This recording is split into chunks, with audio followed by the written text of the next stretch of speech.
عليكم ورحمة الله وبركاته. ازيكم يا كيف حبايبي، الحال؟ عاملين ايه؟ يا رب تكونوا بخير ان شاء الله. امين يا رب. ده اول فيديو بقالي اكتر من اسبوع ما صورتش. الفيديو اللي انا نزلته المره اللي فاتت ده كان عندي قديم، ما كنتش نزلته. فانا بقالي اكتر من اسبوع كنت في القاهره عند اختي، النفسيه كانت متدمره خالص. قلت اغير كده جو هناك عندها اسبوع. ادعوا لاخواتنا الجماعه الشهداء كده في غزه، ربنا يا رب يفك كربهم وينصرهم عن قريب باذن الله ويسترها عليهم يا رب. امين يا رب. لان الواحد بجد لما بيشوف الحاجات دي نفسيته بتتعب والله. فالله المستعان. يعني بصوا ربنا فرجه قريب باذن الله. النهارده بقى كان السوق بتاعنا، انا جبت جايه يوم السبت من عند اختي يعني من القاهره بقول لكم. فجيت من يوم ما طبختش. من يوم ما جيت من عند اختي ما طبختش والله. انا بقول لكم ما بطبخش ولا بقف في المطبخ خالص. فالنهارده بقى كان السوق، فجبت ده سردين. جبت سردين وديت رنجه. جبت رنجايه واحده وسردينتين. قلت بقى يعني نغير كده عن السمك بقى والحاجات دي كلها. وده بدنجان بقى انا عاملاه دلوقتي لسه سخنه اهو، بس مش عايزه اقول لكم بالدقه بقى بالثوم بالحاجات دي. شغل جامد. ومخلل وبصل طلع بقى والخس والجرجير والشيبس والطماطم بقى والحاجات دي كلها. يستاهل بقكم والله. تعالوا اتغدوا معانا يا جماعه. يا ريت نعمل مقاطعه للحاجات كلها اللي هي افتح كده رشاد بيبسي والحاجات اللي هي انتوا واخدين بالكم دي ما نشتريهاش. نعمل مقاطعه للحاجات دي خالص. فانا قلت ما نجيبش ويبس يعني من باب انها حاجه فيها صودا يعني ايه عشان الحموضه وكده. بسم الله. انت موت على الباذنجان.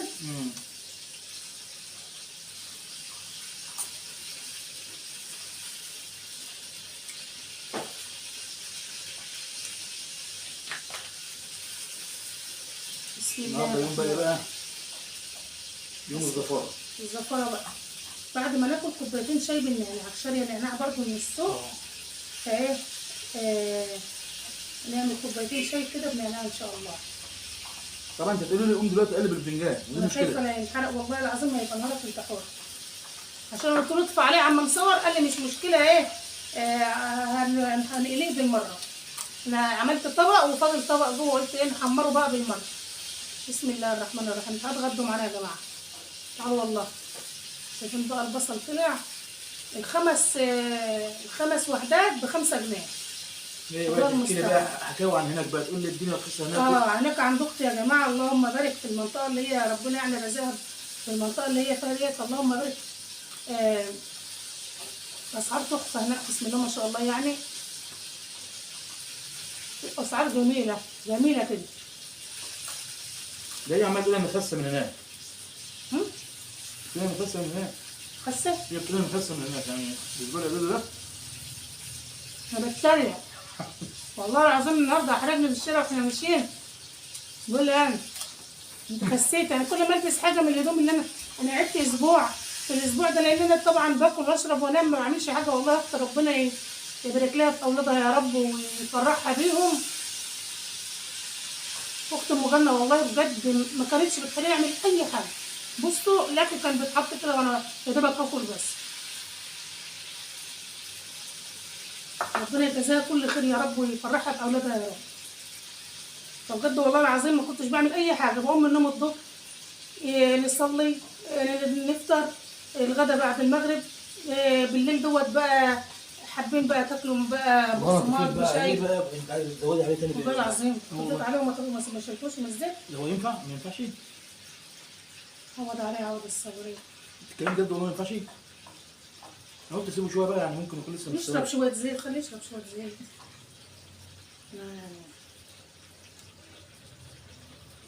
ما اعرفش بقى اصلا استوى ولا لا. محدش قال لك حفل نفسك في حاجه. يا جماعه انا بعمل اللي عليا وفي الاخر برضه بنطلع معايا وحشين. يعني هنعمل ايه دلوقتي انا؟ السردين ده على فكره البتاع كده الصوره مش حلوه. هقول لك بقى من الزيت عشان ايه؟ ما تجيبيش المشكله عندنا. بصوا بقى السردين ده. السردين ده يا جماعه واحده بتعمله هنا في البلد، يعني بنشتري من عندها. بسم الله ما شاء الله. زبده كده بيبقى زبده. ملوش حل ما شاء الله عليه يعني. اقول لكم ايه، بالنسبه للاسعار بقى هناك عند اختي بسم الله ما شاء الله، كنت بنزل معاها السوق من باب يعني ان الترفيه كده، انزل السوق عندها بسم الله ما شاء الله اللهم بارك. كبير كبير كبير يعني، قد بتاعنا يمكن 10 مرات ولا حاجه.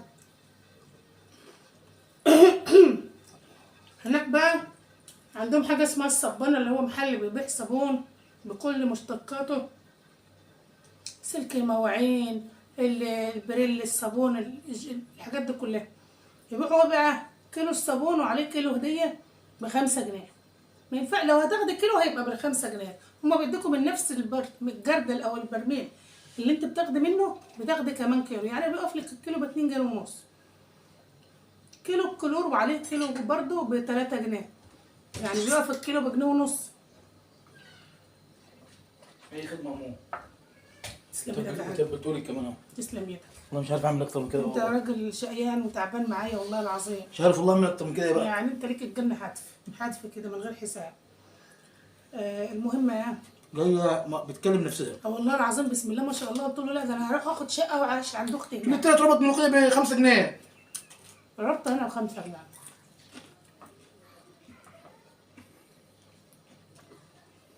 خضار المحشي ب3 جنيه.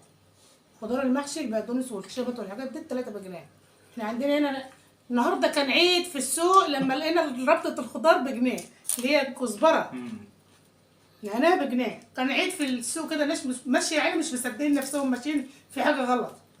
ربطه البتاع ب1 جنيه. قلت لهم يا ولاد في ايه؟ التصوير ابتدى يبص انا اهو. لا والله مش عارفه ابتدى حلو اهو. انا ببيع بس انا بك. المشكله فيك يا ابني في الاضاءه في وشك. تعالى لا حول الله يا رب. طول ما انا قاعد كده قدام الكاميرا.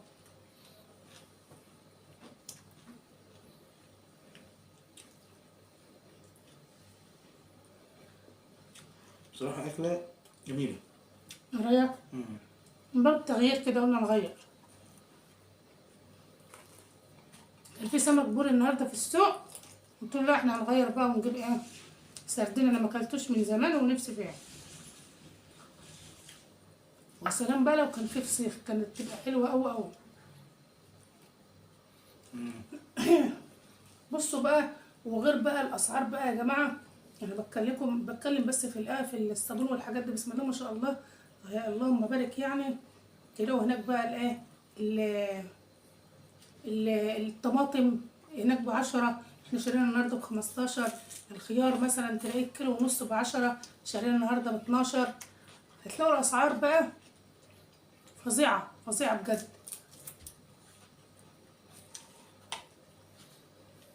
ميزته بقى هناك تلاقي الفراخ اللي وراك لوحدها والصدور لوحدها والجناحات والحاجات دي، زي المدينة مثلا زي طنطا كده. لا احنا عندنا هنا يعني خدها واجري. مش هتقطعي ولا واجري. خدها واجري. وبصوا، هو في المدينة مزايا برضو حلوة، ولكن الفلاحين برضو الأحلى. هتقولي لي لا، هقول لكم هنا الامان، هنا بسم الله ما شاء الله مهما يكن امان.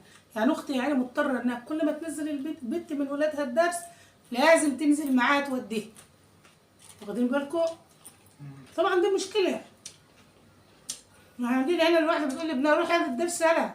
احنا عارفين بعض يعني، فكله عارف بعضه وفي امان. انما هنا مفيش حد عارف حد. المدينه ما حدش بيعرف حد، صح. ففي مميزات في الفلاحين وفي مميزات برضه في المدن. هناك بقى يعني رفاهيه شويه، زهقانه من البيت تنزلي تتمشي بالليل، تشرب اي حاجه كده. انما هنا لا، هنا زهقانه خش نام. خش نام.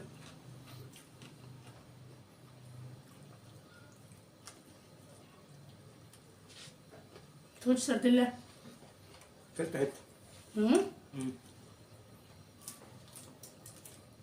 صد مالوش تقول على السردين، بيحب الرنجة. قال لي هاتلي رنجاية.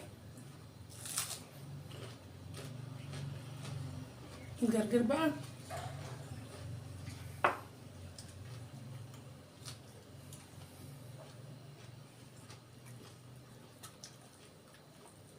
بس طبعا منها عادي كده ليه؟ تحفة. السردين بتاعها بسم الله ما شاء الله تحفة.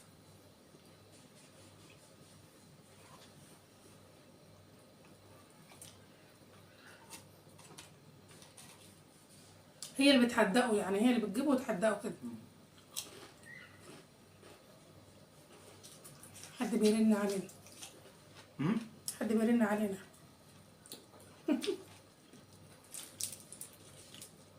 السن 5. ما اتغدى لو من جه حد.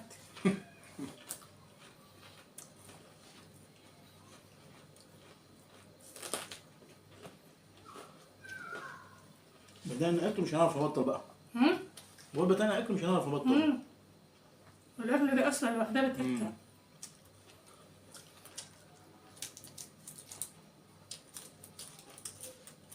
صراحة الشتا بيبقى جميل بقى في ايه؟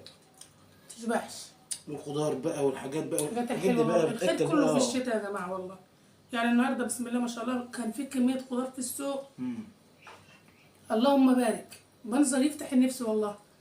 كل تلاقي البياعين كلهم جرجير مع فجل ما اعرفش ايه ما اعرفش ايه.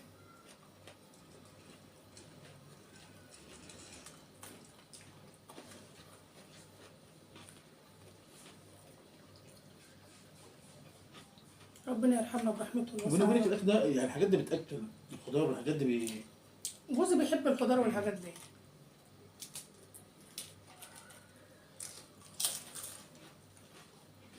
مين بيحب قولوا معايا اللي هو البطروخ الناعم ده؟ في بطروخ ناعم اهو، وهو بطروخ اللي هو الجرش ده الجرش، وهو برضه في الرنجة. انا بموت في الناعم، ما بحبش الجرش ده قد كده. والله بحب الناعم اوي. مين زي اكتبوا لي كده في الكومنتات مين اللي بيحب البتاع اللي هو اسمه ده، اسمه بطروخ.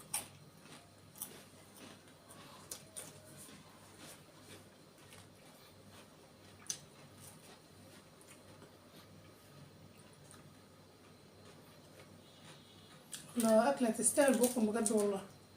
اكل ما تشبعوش منها يعني وانتوا بس بتاكلوها كده هي ما بقى تشبعوش. كانت عايزة في سيخاية كمان بصراحة يعني. ما كانش هيبقى لها حاجة، بس ما عندناش في البلد فسيخ.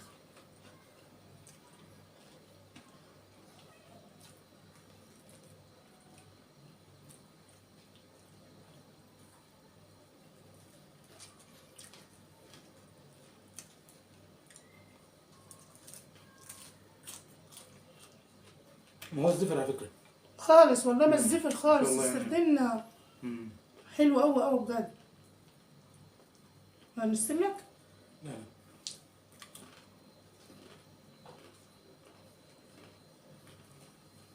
متجوزة جوزي ده والله العظيم يا جماعة، لا بيحب السردين ولا بيحب الرنج والله ولا يعني. بيحب الفسيخ مش ولا بحب بيحب خالص. أي حاجة من الحاجات الحوادق دي نهائي نهائي.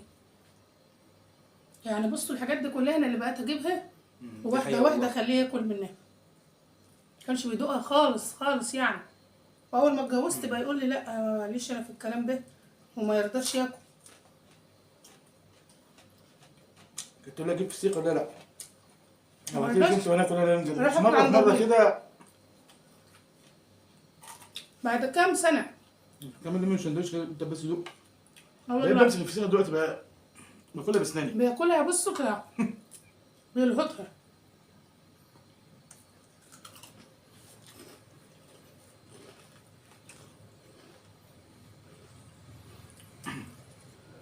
يعني الحاجات دي سبحان الله يعني. دي بتاع الأكيلة يا جماعة، الأكلات تكتب دي فعلا. بتاع الأكيلة. ناس كتير في بره يستغربوا احنا ازاي بناكل الفسيخ ده عشان ريحته وحشة يعني، وبالنسبة لهم يعني وبالنسبة لنا ريحته العشق كله. ريحته مسك. مسك والله بنموت فيه.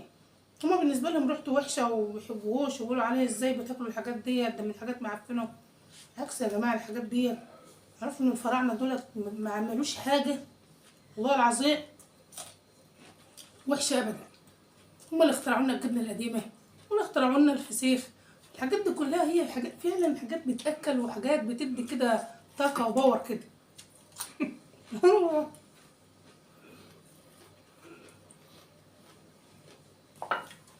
فراعنة فراعنة كان فيهم صحة عاملة ازاي؟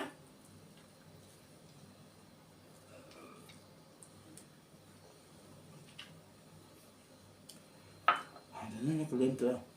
والله ما عارفة، والله ما عارفة اشبع، اقسم بالله. انا مش عارفة ده تالت رغيف ولا رابع رغيف، لا مش عارفة. بقول لكم هناك بقى، هناك في القاهرة كمان عند اختي بقى ايه اللي كل واحد في حاله، محدش يعني ايه، يعني مش زي عندنا هنا مثلا انا اطلع مثلا الاقي فلان عارف بكلم في، مفيش الكلام ده عندهم نهائي. كل واحد قافل على نفسه وخلاص، مفيش حد عارف حد. عارفوا بعض فين بقى؟ ما الواد ده عيالهم الدروس واستنوهم قاعدين بره يعني مستنيين بنتهم ولا ابنهم لما يخلص درس. الاهالي الامهات بقى بيتعرفوا على بعض، ده اقصى حاجه عندهم يعني.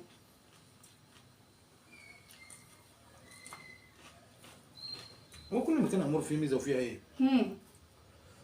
انا بالنسبه لي يعني عشان انا بقيت زي اختي، بقيت شاليه خلطه بحد قد كده، بقيت بيتوتيه شويه، فبالنسبه لي والله العظيم احلى حاجه. انا من سنه مثلا قبل ما اروح العمره كانت اميره دي حاجه تانية خالص، كنت ما بطلش قاعده في الشارع، وكان بصوا الدنيا دي كلها عارفه يا نهار ابيض. احنا من عندنا يعني في الارياف ان هم دايما ايه، بنقعد قدام بيوتنا كده قدام بيوتهم ايه، كده يعني. العصاري كده بنقعد ما قدام تفهموش بيتنا يعني كده، ايه قاعدين في الشارع دي يعني. يعني قدام بيتنا، يعني بنقعد قدام بيتنا كده، كل واحده بتقعد قدام بيتها وبتقعد مع فلانه ومع علانه كده، فاهميني؟ ساعة ما جيت من عمرة الحمد لله يا رب اللهم ديما نعمة، كده أحسن حاجة، صدقوني أحلى حاجة وأريح حاجة، لا فلانة قالت ولا فلانة عادت ولا راحة نفسية.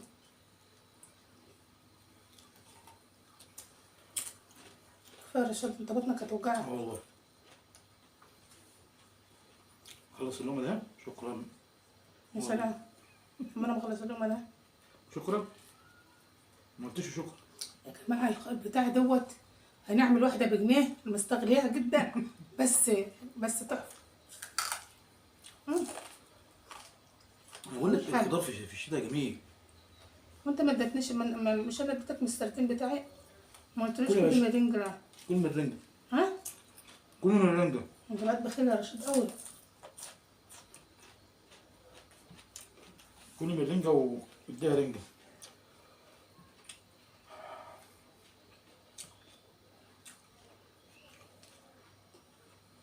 بجد يا جماعة والله العظيم اكل بصوا احلى تفكير انا فكرته النهارده، والله العظيم ما رضيتش اشتري سمك، كان في بوري وكان في بلطي وكان في روسي وكان في بصوا انواع كتير، بس بصراحه انا ايه، انا قلت انا عايزه اكل الاكل الحادق ده، مكلتوش من زمان. حطوا بقى اللايك واللي اشترك اللي ما اشتركش، وادعوا لاخواتنا كده في فلسطين، ربنا يفك كربهم كده يا رب ويقرب البعيد باذن الله. امين يا رب. يلا حبيب قلبي مع الف سلامه. يلا السلام عليكم.